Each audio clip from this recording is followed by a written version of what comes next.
to help a group of Americans that would come to Brazil to talk about God, and I felt like it's okay, I can practice my English, I can try to speak for a whole week in English, that would be good for me.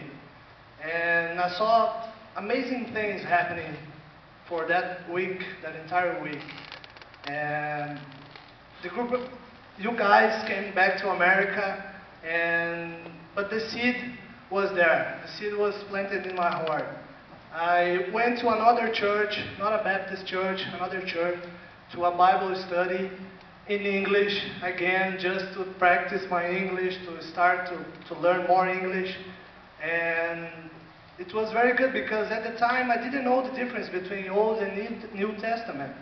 I started to believe in the Bible at the time, but I felt like the pastor was kind of pressuring me to be saved.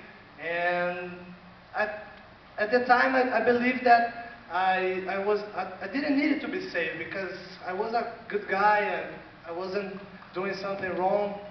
And then in 2007, Sandy's mother again invited me to participate in the group, and that specifically week I felt like I was being touched, but once again I refused it to accept Christ.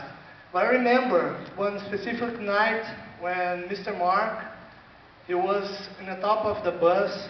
It was a beautiful night, a lot of stars in the sky, and Mark was saying that God knew all the stars by its name. So for me, that was very important to see how big God is. In 2008, I was having a lot of problems in my personal life. I'm a physical therapist in Brazil, and I used to have a clinic. I was facing a lot of problems in my clinic with my partner, and I had a girlfriend. We had a lot of problems, and then you guys came to Brazil again. And I listened to the preaching, all the preaching for 4 days. But one particular night, I remember I was standing like in the back of the room on the door, and Kelly Green was preaching.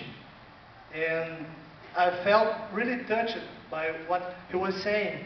And I started to come from the end of the room to the front, and there was only one chair, one free chair, like this one here.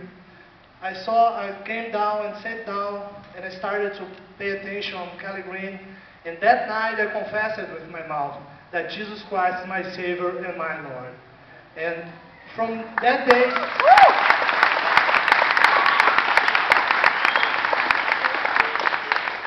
and now I'm sure, I know that I am a child of God, and He's taking care of me. And I'm here because of God. I want to thank God first, but I'm here also because all of you here, because you are doing a great job. Not only you, but the pastors and the whole Bell Shoals. Every time you go to Brazil, a lot of souls are saved. It's very important for our Brazilians, the work you guys are doing. And I'd like to finish saying, God says in the Bible, in John 15:6, if you remain in me, and my words remain in you, ask whatever you want, and it will be given to you. So for me, it's a very important passage of the Bible because it fits perfect with my life. That's it. Thank you.